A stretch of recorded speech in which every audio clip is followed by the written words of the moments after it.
Okay, we're going to talk about I take that back. We're going to talk about two different topics today. So the first topic that we are going to discuss, I don't know why my screen just did that. The first topic that we are going to discuss is source combinations. So much like we observed with resistances in our last class meeting, in certain special instances, we can combine voltage sources with other voltage sources and current sources with other current sources. So let's talk about the rules for that. Let's start with voltage sources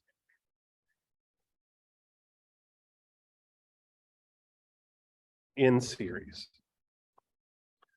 And let's consider a simple system where we have multiple voltage sources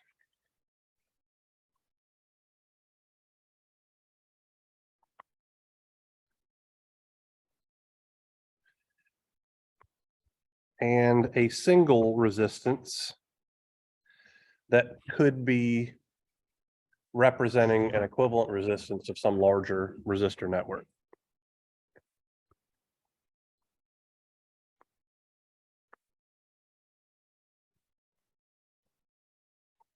Oh, I don't know why I put the 3 as a superscript instead of a subscript. All right. So I am going to define the voltage drop over my resistor R with the following polarity. And I am going to assume that I have some current I flowing around this single loop circuit in the following direction. So if I apply Kirchhoff's voltage law to this circuit, what I will find is that I'll get negative VS1 plus VS2 plus VR plus VS3 is equal to 0.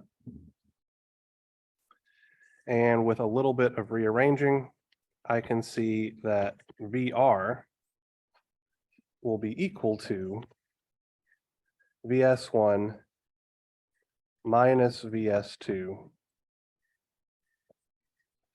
minus VS3. And we could say that the voltage drop over the single resistor has to be equal to the equivalent source voltage. So effectively, I could redraw this circuit.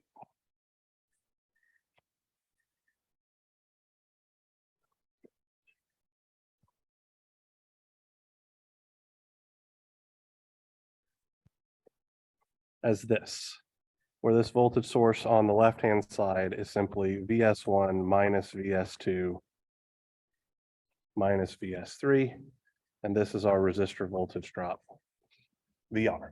A little bit easier to analyze if we could do so, right? So let's talk about the rules that are implied here, okay?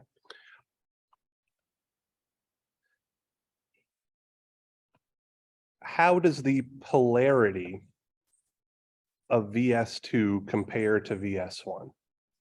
So what I mean by that specifically is the current flowing into the current I is flowing out of the positive polarity terminal of VS1, and it's flowing into the positive polarity terminal of VS2.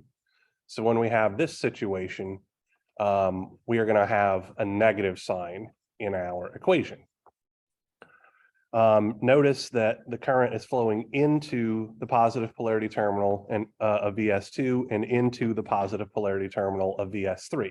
So both of those will have the same sign because those voltage sources are of the same polarity from the perspective of the current. VS1 is of the opposite polarity because it's flowing into the negative terminal, okay? So effectively, voltage sources in series add together, and voltage sources that have the same polarity add up, Voltage sources that have the opposite polarity get subtracted. This is something that you guys have done any number of times when you put batteries into a battery pack. So for instance, when you guys were working on your engineering 120 series projects and you put batteries into your little battery pack, you were putting 6 1.5 volt batteries in series to make a 9-volt battery pack with a specific energy density. If you put one of the batteries in backwards, did your system work? No, because voltages were canceling out and your system was expecting a 9-volt supply, right? So that's why you can't put batteries in backwards. If you put 2 of them in the wrong direction, the 2 voltages cancel each other out and you don't actually supply power to the system that you're trying to energize, all right? So voltage sources in series is something that you guys have intuitively been doing probably since you were a little kid, throwing batteries into your Game Boy or whatever the hell the equivalent of a Game Boy is when you were a kid, because I'm an old man, all right? Now let's talk about voltage sources in parallel. So this isn't something that the average consumer is going to see very often, but this happens in industry quite a lot. In fact, the work that I do outside, I take that back now that I also do work for Entergy. Some of the work that I do outside of here is designing battery energy storage enclosures for a company called Sabre Industries out of Bossier City, Louisiana. And in these battery energy storage systems, we are putting large racks of batteries and wiring them all in parallel to be able to push out extremely large amounts of currents to loads. So we're talking about batteries, racks that have a voltage of around 1500 volts, and then we put somewhere in the ballpark of 50 of those in parallel to be able to drive about 4,000 amps DC current for large scale power supply needs. Okay. So if any of you guys ever work with solar panels or anything like that, or have solar panels on your home, or your parents have solar panels on their home, it's very likely that the solar panels are also wired up in parallel, because that's how you get a solar panel to be able to provide large enough amounts of currents to actually power anything of use. Yes, Justin. An amp is a unit of current. Right. So it is the number of electrons. Actually, I take that back. It is the total charge of the number of electrons that pass a particular point in a current over a fixed distance in time. So it is a rate-based relationship. So it can be akin to speed because it is a rate-based relationship, but it does not have anything to do with the speed of electron movement in a closed circuit. So I wanted to be clear about that. All right, so whenever we see voltage sources in parallel, again, this is something that we fundamentally can do rather easily, but from a circuit analysis perspective, we need to be particularly careful. And so let me tell you what I mean by that. Let's say that I have some voltage source VS1.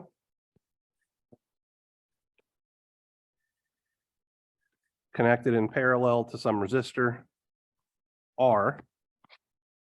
And there will be a voltage drop over this resistor R.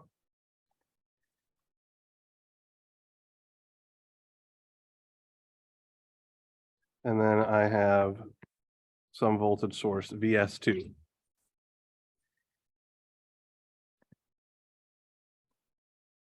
Like so. So we're going to look at 2 cases. What is VR if VS1 is equal to VS2? Anybody care to venture a guess? Do KVL around any loop in this circuit.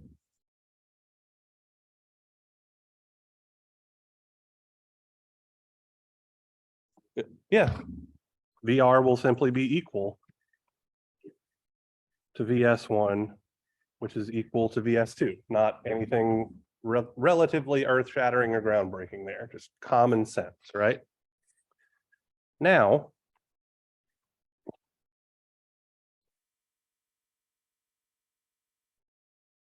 what is VR if VS1 does not equal to VS2? So if we perform Kirchhoff's voltage law around the leftmost loop, we would say that VR is equal to VS1. If we performed Kirchhoff's voltage law around the rightmost loop, we would find that VR is equal to VS2. But since VR is equal to, or excuse me, since VS1 and VS2 are not equal, how can VR be equal to two different quantities? And the short answer is that it can't, okay? Now, we as people are perfectly capable of going and setting up a circuit like this, and it will not tear a hole in the universe. All it would take would be for us to go get two batteries, which one is more discharged than the other, wire them up and put a resistor between them. What's going to happen? Nothing bad. We might see a couple of sparks and things like that. But what our model that we are using in this class, like why it is failing in this particular case, is because we are saying that our wires don't have any resistance. In a practical case, the resistance of the wires would take care of that imbalance between the voltage sources by having some amount of current flow through it and cause some voltage drop over it that will fix everything. Because we say in this class, wires have no resistance, we're violating our circuit laws in a system like this, where we have two voltage sources that are in parallel that do not have the same value. It isn't something that you'll actually see in any of your problems or anything like that. But if we're going to go through and treat all these things, I want to make sure that we cover all our bases. Okay. So if we have two voltage sources in parallel and they have the same voltage, we can simply treat it as if it were a single voltage source. Nothing changes whatsoever. If we have two voltage sources that are in parallel, but they have different voltages, we can't solve the problem because our model isn't applicable. All right. Now let's talk about current sources in parallel.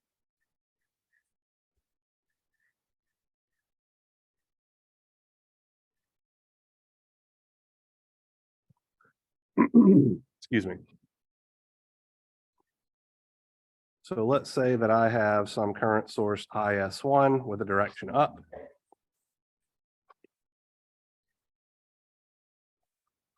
Some resistance R.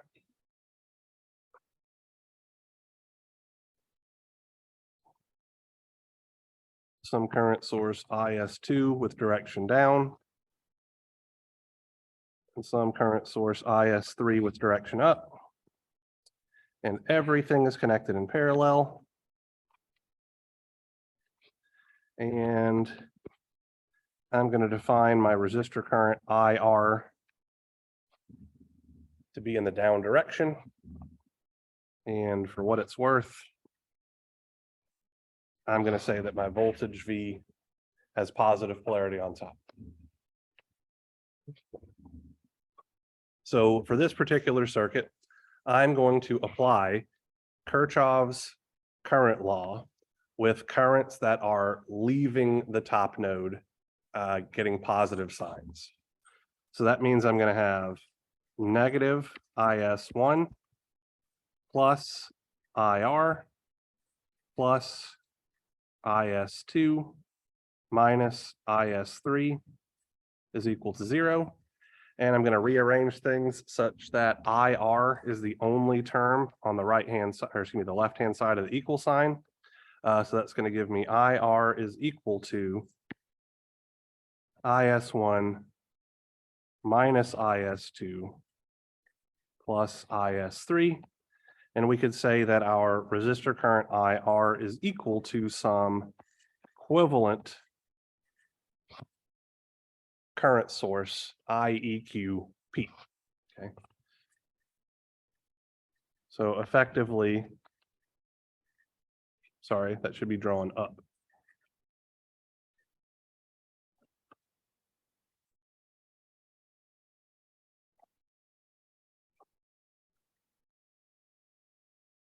This is our new equivalent circuit model. All right. So what can we glean from this? Well, when the currents are in the same direction, they get added together. And when there's a current in the opposite direction, it gets subtracted. So since IS1 and IS3 are both in the up direction, they're both getting positive signs. IS2 is in the opposite direction or the down direction, so it gets a negative sign. That's the rule for combining current sources in parallel. Lastly, let's look at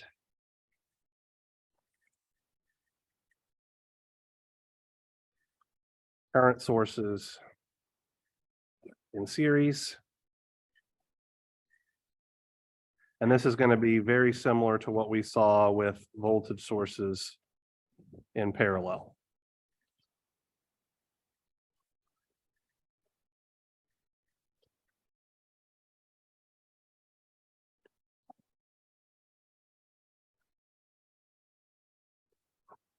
Yes, ma'am. So for here, okay. So IS1 was direction up, and that had a positive sign, right? So that's how I effectively chose that. What I did here, at least how I think about how I approach this, was I said, okay, so IS1 is flowing up, IS3 is flowing in the same direction, so I'll have IS1 plus IS3 flowing up. IS2 is in the opposite direction, so I need to subtract that from IS1 plus IS3.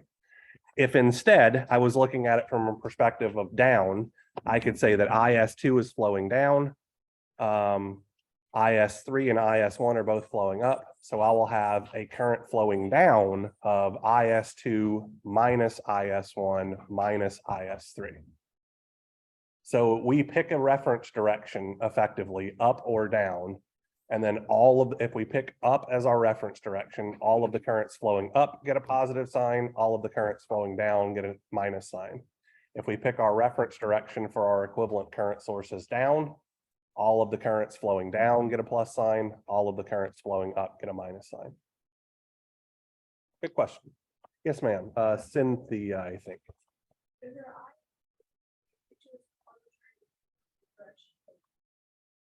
So if I chose the direction going down, I would have had to, it's not entirely arbitrary. And so let me explain what I mean by that specifically here. Okay.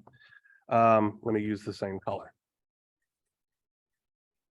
So my resistor current was defined in such a way that it's flowing down through the resistor. My equivalent current, IEQ, must be equal to IR because Kirchhoff's current law says the current flowing, go away thing, into this node has to equal the current flowing out of this node. So if I had chosen IEQ as flowing down, I would have had to change the signs on all of these components because it would actually be, I'd be finding the current negative IR. And that's what I was explaining to Bree, but from a slightly different perspective, right? So if we want to find our equivalent current flowing up, we simply put a plus sign on all of the currents that are flowing up and a minus sign on all the currents that are flowing down and combine them all together. If we want to find our equivalent current that's flowing down, we put a plus sign on all the ones that are flowing down, a minus sign on all the ones that are flowing up, and then add them all together.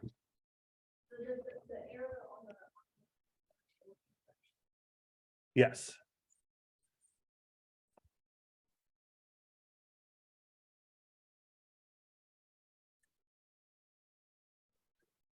Excuse me.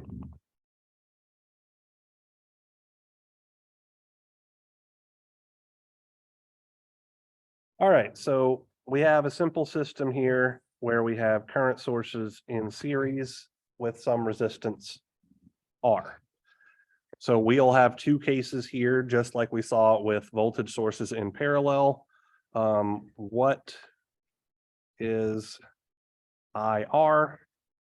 if IS1 is equal to IS2. Anybody have any thoughts? Simply apply Kirchhoff's current law at any node.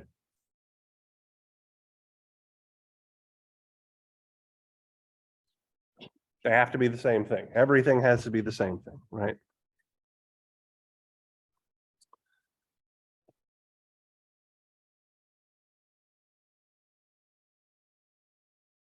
Oops, not plus, equals.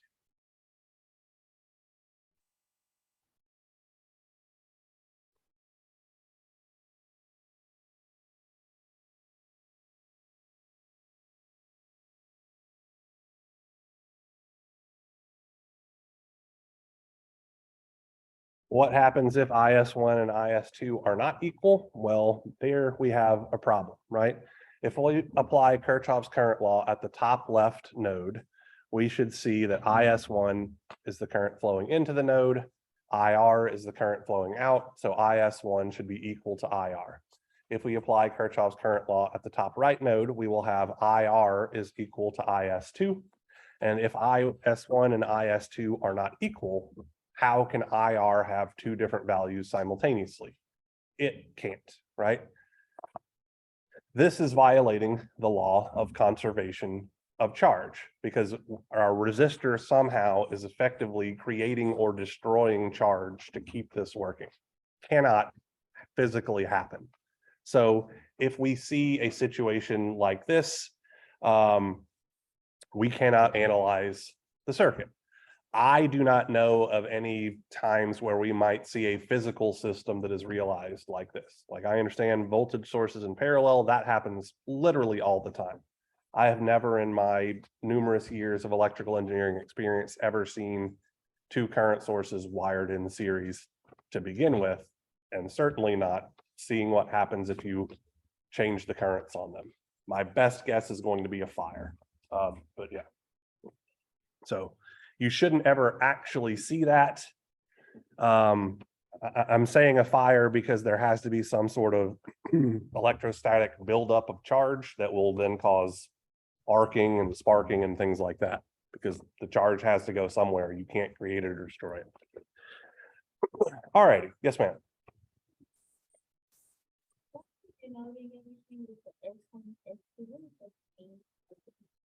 So S is for source, and 1 is because it's the first source. And the other S is for also a source, and it's 2 because it's the second source. Same thing for the voltage sources up here. VS1, VS2, VS3 is just voltage source 1, voltage source 2, voltage source 3, etc. So that's just a subscript I use when I'm dealing with sources, so I just put a little S there. Like I try to put a subscript on the quantities that help me remember what it is. So when we were writing voltage drops across 80 ohm resistors and things like that, I put V80 to remind myself that's the voltage drop across the 80 ohm resistor. That's just a notation thing that I do. You don't have to do it. Whatever makes sense to you is okay.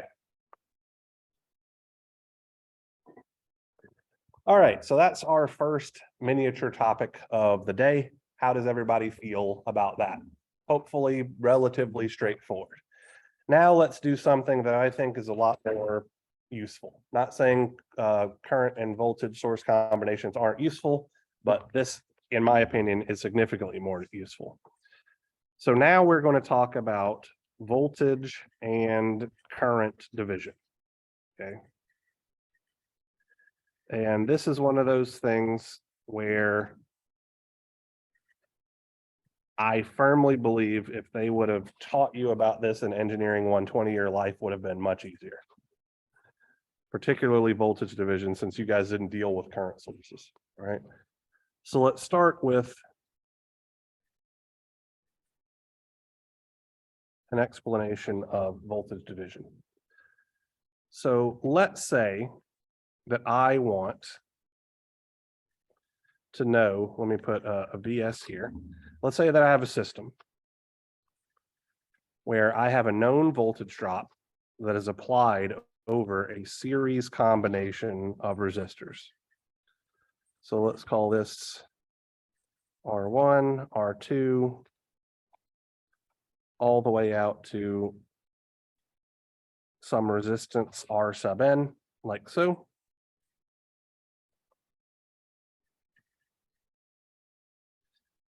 We know that each of these resistors could have a voltage drop over it. So let's call this V1, V2, V sub n, like so. And because this is a single loop circuit where all of the elements are connected in series, there should be some common current I, okay? So up to this point, how we would find one of these voltage drops would be apply Kirchhoff's voltage law around this loop.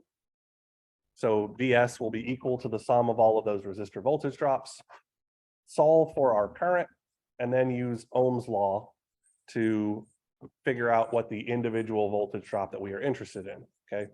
Voltage division is just a tool that effectively applies all of those steps in one simple package by looking at the way the circuit is laid out, okay? But we are going to derive the rules here, and this is going to look very similar for the first couple of minutes, or first minute, I should say, this isn't particularly long, of how we combine voltage sources in series, right? So if I were to apply Kirchhoff's voltage law around this loop, I should find that I would get V1 plus V2 all the way out to V sub n. Similarly, I can use Ohm's law to say that V1 is simply I times R1, V2 is I times R2, and so forth, all the way out to I times Rn. And I can pull out that common factor of I so that I'll have I multiplied by R1 plus R2 all the way out to R sub n. Okay. So from here, this is where things are going to get ever so slightly different. All right. I can say that I is just my source voltage divided by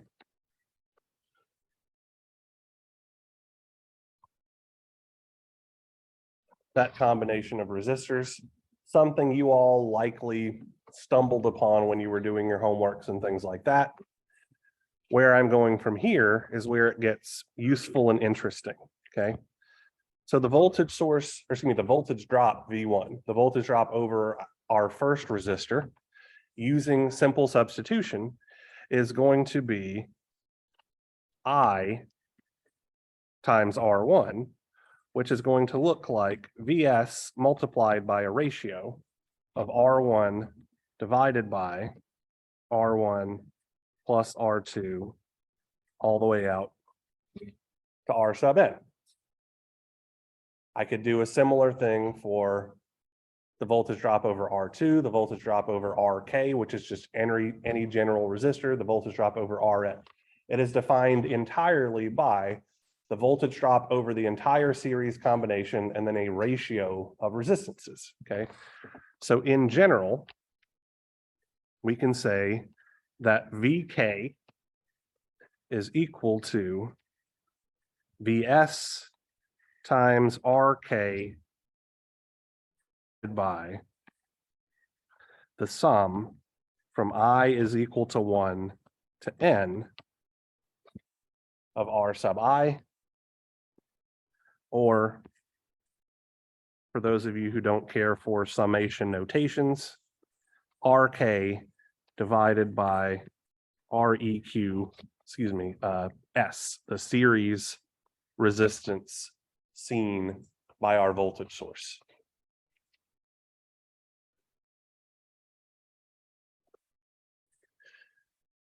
So I've hit you with a bunch of math. Let's put this into practice.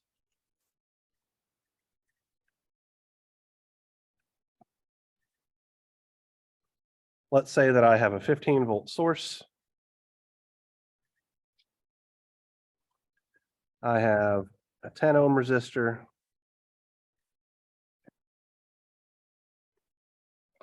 a 15 ohm resistor,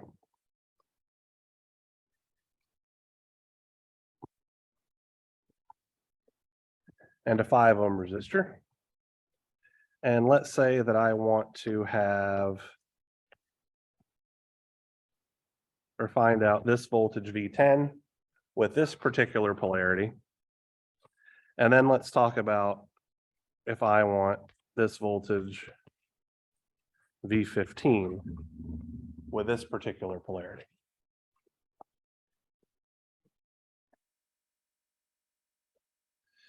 So applying the rules of voltage division, I'm going to use my source voltage, 15 volts. In my numerator will be the resistor that I'm interested in finding the voltage drop over, which is my 10 ohm resistor. And in the denominator of this fraction will just be all of the resistors in series. 10 ohms plus 15 ohms plus 5 ohms. So 15 times 10 over 30 should be 1/3 of 15. Comes out to a nice even 5 volts. Never had to solve for a current or anything like that, right? Was able to get the voltage that I wanted in a single step. Okay. So this isn't supposed to be some mind-blowing thing. It's just a little bit of a time saver or a more efficient calculation to get you what you want. Okay.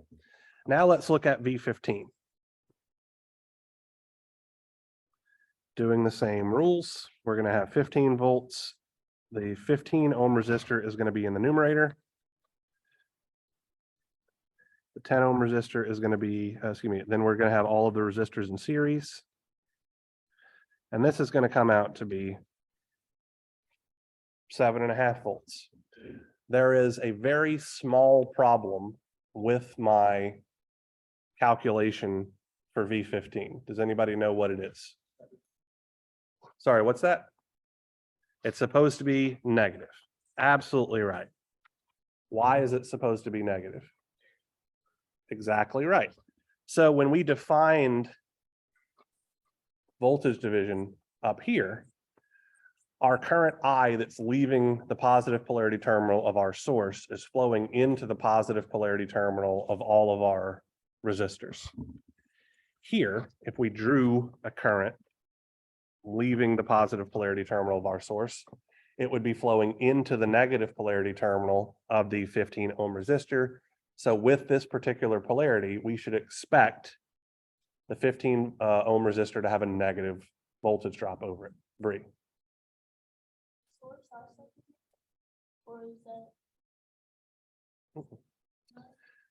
So if we did KVL around this loop, what we would find, so let's do it the long way here, okay?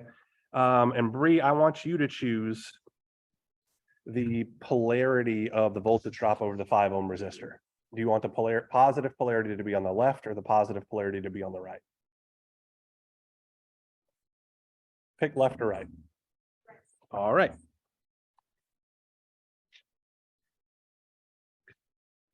So let's write our KVL equation. We would have, starting in the bottom left-hand corner, we would have negative 15 volts because we see the negative sign or the negative polarity terminal first, plus V10 minus V15 plus V5 is equal to 0. No, because we're not applying KVL. We're using the results of KVL to get something, but we're not applying KVL. So effectively, I understand what you're meaning. If we followed the current around, we would wind up having a negative sign there. But when we move VS to the other side of the equal sign so that the source voltage is equal to the sum of the resistor voltage drops, that negative sign goes away. So we're no longer saying all of these voltage drops add to 0. We're saying the source voltage is equal to the sum of the resistor voltages, and that takes care of that sign for us. Does that make sense? Okay. All right, so we don't need to do, sorry, all of that. All right, so voltage division is a very powerful tool, but it is limited in its application because it requires that we have a known voltage drop and all of our resistors are connected in series. So let's see if we can make this square peg fit into a round hole with resistor manipulation. So what I mean by that is you guys are going to have situations like this in numerous of your homework problems where you have some voltage drop, let's call it 10 volts. And then you have, let's call this an 8 ohm resistor, a 5 ohm resistor, over here, a 12 ohm resistor, and then you want to know what this voltage Vx is. Okay. So because I don't have a known voltage connected to a bunch of voltages in series, technically, I shouldn't be able to apply voltage division to this. But now that we know how to combine resistors, I can make this system look like a voltage source or a known voltage connected to resistors in series, okay?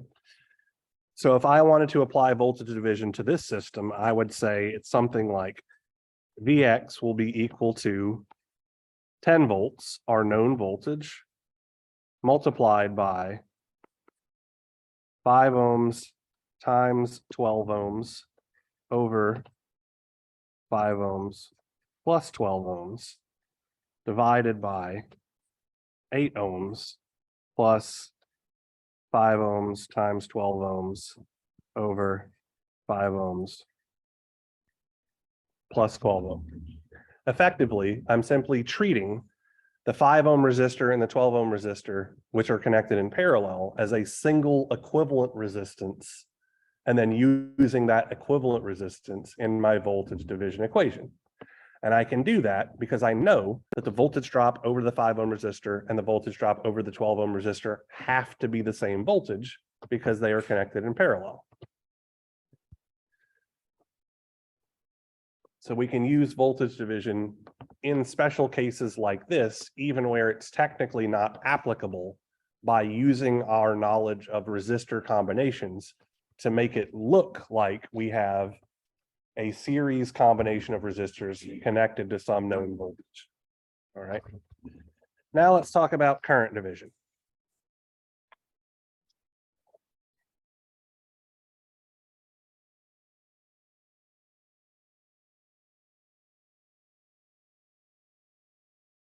So let's say that I have some current source IS connected to multiple resistors in parallel.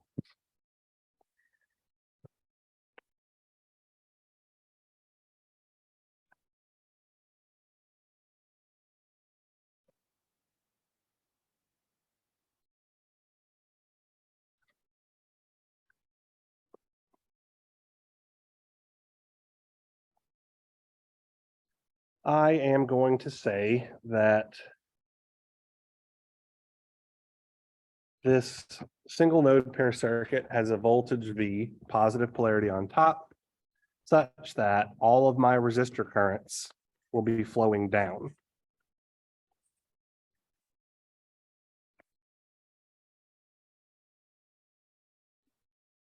Like so. So if I apply Kirchhoff's current law to this system, I should be able to see that my current IS will be equal to the sum of I1 plus I2 all the way out to I sub n. And using Ohm's law, I can express all of those resistor currents in terms of that common voltage V. So it's going to be V over R1 plus V over R2 all the way out to V over R sub n. I can now factor out V.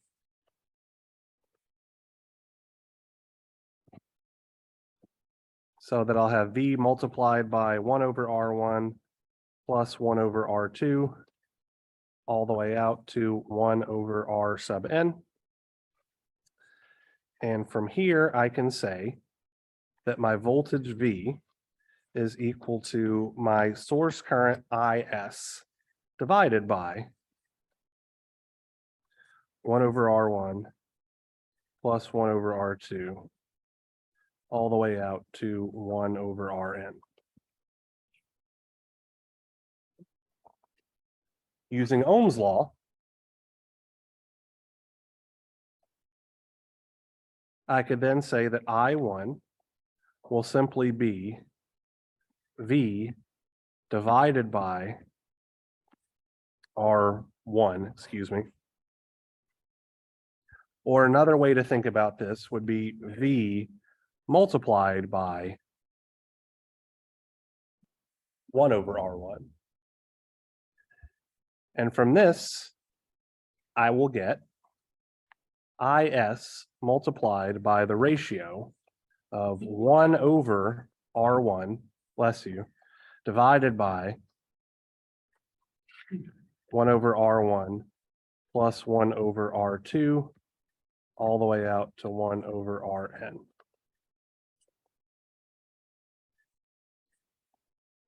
And in general, the current flowing through the kth resistor will be IS times 1 over R sub k divided by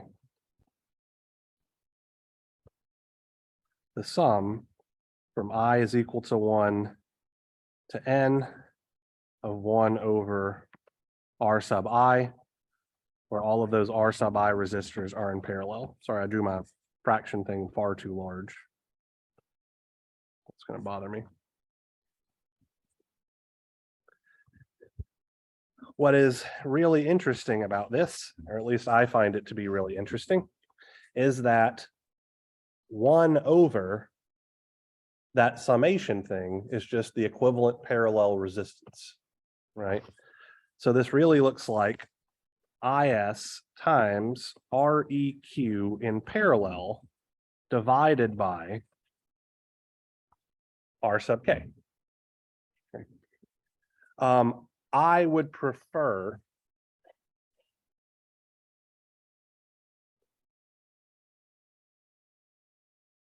that you guys think about it in this form. Now, I want to ask a question here, and I'm not trying to embarrass anybody, so if you don't want to raise your hand, by all means don't. How many of you have taken this class before? How many of you have seen a different way of doing current division? So I don't know for sure, but I'd be willing to bet that the way that John saw current division applied, the equation was something like this. If we had two resistors in parallel, let me write this out specifically.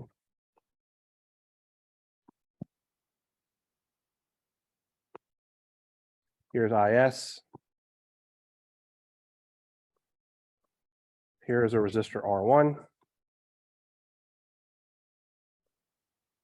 Here is a resistor R2. Let's call this current I1.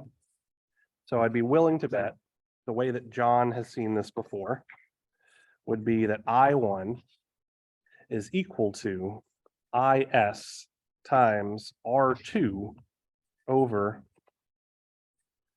R1 plus R2. Now, this is technically true, okay? But I hate this formulation of current division, even though I use it very regularly in my higher level classes. It is great for application, or actually it's only valid when you have exactly two resistors. Why I hate it for this class is because I believe that it is confusing. And I think that it is confusing because I see students get confused by it all the damn time, right? What's confusing about it is that the current flowing through resistor R1 has the resistor R2 in the numerator, which intuitively doesn't make any damn sense whatsoever. The reason why other professors seem to like this particular formulation is because it's in a simple, neat package that looks very, very similar to what the voltage division equation looks like, so that there's some sort of parity or comedy between the two. I fundamentally disagree. Having to think about, if I want the current through this resistor, I have to put the resistor I don't want in the numerator and all of that kind of stuff, I think is unnecessarily confusing. So that's the reason that I teach it this other way. This other way, by the way, is significantly more powerful of a tool because it can be applied for any number of resistors in parallel, not just two, okay? So I cannot emphasize enough, and I'm not trying to trash talk anybody, but this relationship right here is the much better way to learn current division. And then once you get used to applying it, then you can branch out and use the other form as is applicable. But until you're comfortable with how it works, I would use this one 100% of the time. Okay. All right, so let's put it into application with a couple of simple examples like we did with voltage division.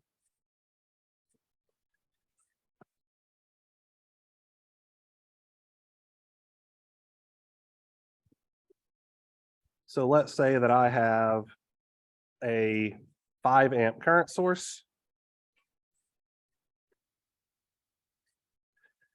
And I'm going to mess with you guys a little bit from the jump here. Here's a 10 ohm resistor. Here is a 2 ohm resistor.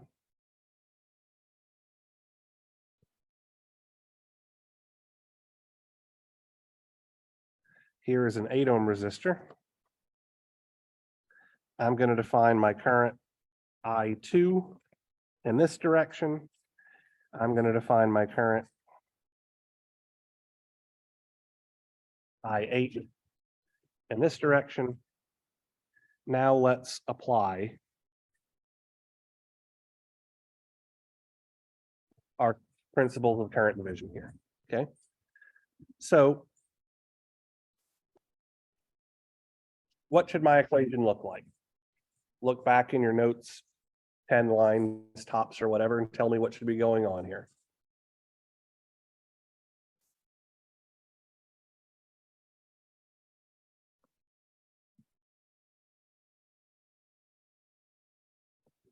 So let me ask you guys a very simple question first.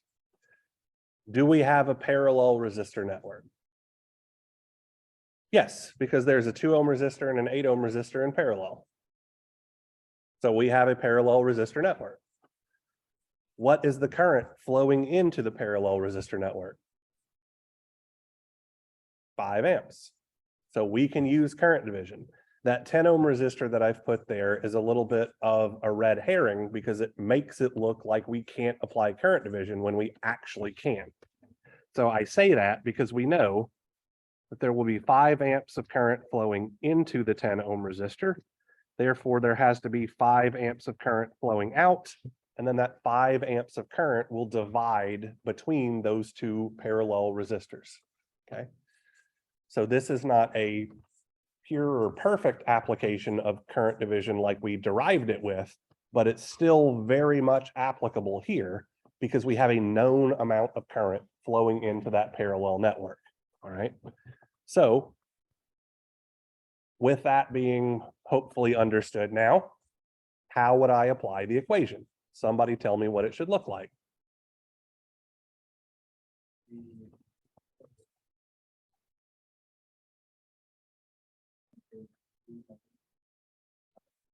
Mm-hmm.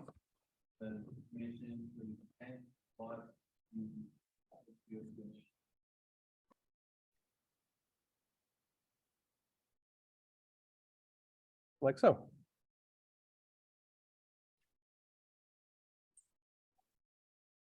I'm sorry, what? Correct. So the 10 ohm resistor should not be in our current division equation because the current doesn't divide when it passes through the 10 ohm resistor. All of the 5 amps of current flows through the 10 ohm resistor, so it shouldn't be in the current division equation. Is that understandable? Okay. So from here, so let's see. So we have 4/8 over 4/8 plus 5/8, which is going to look like 4/5. 4/5 times 5 is 4 amps.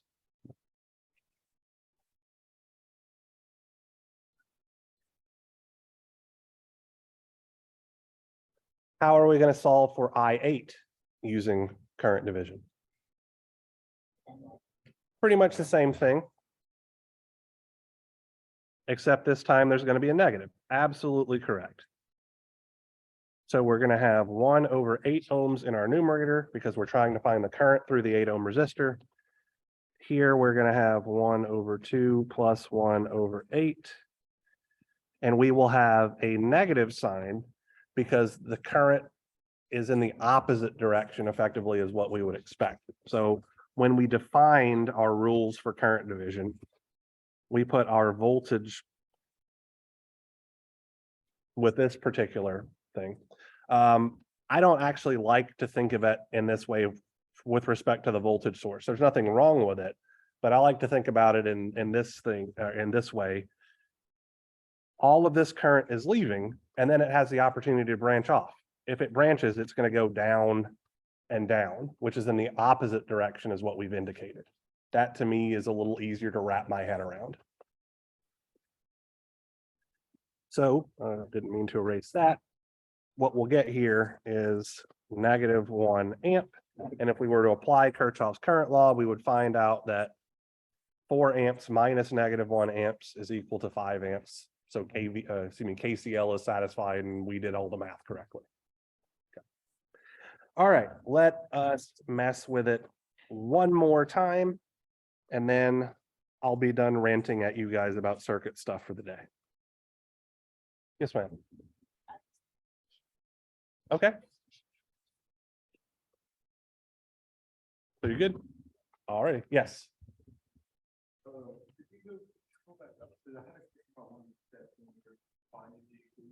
Sure. The one where we started with I1 equals V over R1, and then all that, I get lost somewhere in there. I'm not sure what we did. Ohm's law. Yeah. So I define my voltage V with the positive polarity on top. So Ohm's law says that V should be equal to I times R. Therefore, I would be equal to V over R. And then I just substituted for all of those resistor currents in terms of that common voltage V. So just direct application of Ohm's law, where I chose that particular polarity and those current directions to get all positive signs. Then I factored out the common factor of V from the numerator of all of those fractions, and then it's just algebra. And then to get to this step right here, I used Ohm's law again, where I'm saying that I is equal to V over R, once I figured out what V was in terms of all of those currents and resistances. Any other questions? Yes, ma'am.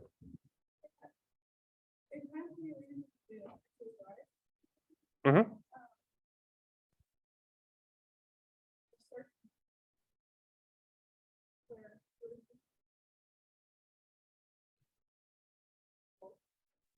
They can't. If they are in parallel, they have to have the same voltage across them. Kirchhoff's voltage law around any loop in this circuit will prove that, right? So anytime we have things in parallel, by definition, they have to have the same voltage drop over them. If they do not, we are violating the law of the conservation of energy, since voltages represent a transfer of energy. So around any closed loop in this circuit or any circuit, we have to see that the sum of the voltages is equal to 0. So if we chose this drop right here, the voltage drop over the source has to equal the voltage drop over the resistor. If we chose this one, the voltage drop over the source has to equal the voltage drop over that resistor out there, etc. Anytime things are in parallel, by definition, they have to have the same voltage drop over them. Anytime things are connected in series, by definition, they must have the same current flowing through them. That is absolutely something I will ask on a test, by the way. Speaking of that, just as a brief aside here, I'm not sure how many of you are aware of this, but all of the exam review materials for this class have already been posted for all of the tests.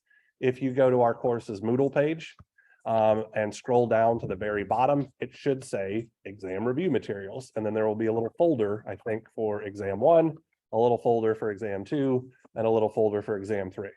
I'll have to double check that I organized everything by exam, but all of the file names say exam 1, exam 2, exam 3, and all that kind of stuff.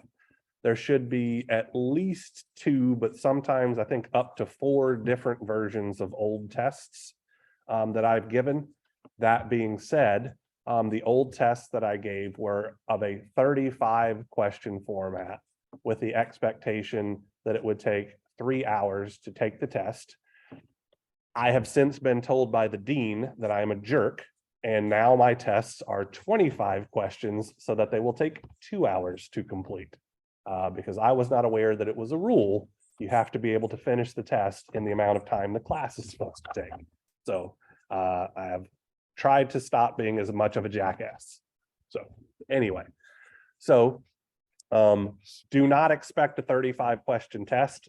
They won't be that long. Dr. Reese and I are discussing a couple of things regarding the format and a way to do partial credit by splitting problems up into smaller pieces that would be to your benefit.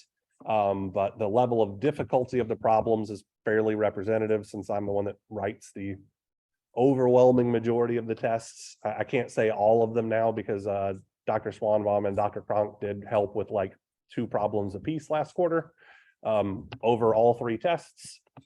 So now it's 97% me instead of 100% me.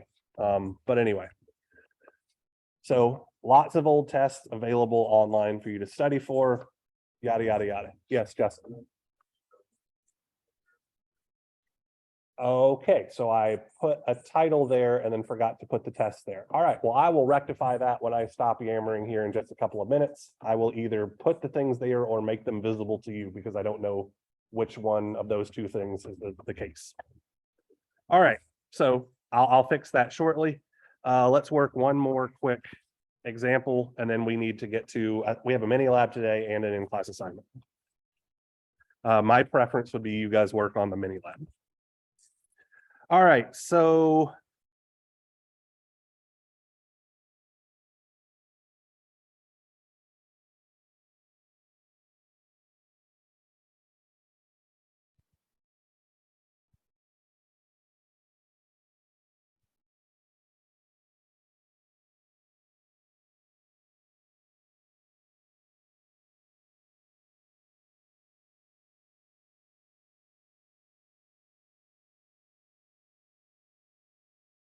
this is another situation that I would like to address using current division where it may not be obvious that current division can be applied. So I'm going to call this current IX, okay? So we have an 8 amp current source and it is placed in parallel with the 2 ohm resistor. And then we have that rightmost branch, right, which is not in parallel. That being said, the equivalent resistance, the 6 ohms in series with the 10 ohms, does look like it's connected in parallel to our current source.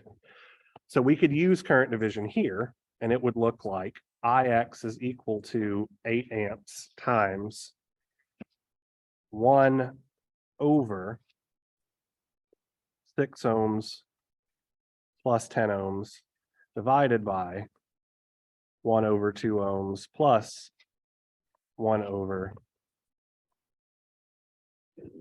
6 ohms plus 10 ohms And so let's do some mental math here. I have 1/16 plus 8/16 plus 1/16. So that's going to be 1/9 times 8. So 8/9 of an amp. By all means, check it on a calculator if you want to. So I just wanted to show you a couple of the different ways that you can see something where it doesn't necessarily look like current division should be applicable, but you can use it to simplify having to do more rigorous analysis. All right, I have ranted enough about things for today. So please get to work on your mini lab and or your in-class assignment. Yes, Bree. The last example, we had it before the split, it didn't matter. Right. Yes. So say the 6 ohm is between. Wow, would that be considered an split? So let me throw another resistor in here real quick. So if I have a resistor here, it won't matter Right. because all of the current is flowing into that network. Which of the bottom ones? The one on the left or the one on the right? So right here Yeah. also won't matter. But if there was one here, it would show up here Okay, and also here. okay, We would combine all three of those resistors on that outside leg into a single resistance that is in parallel with the two. And then all 8 amps of current would flow into that parallel combination of 2 plus the right-hand side.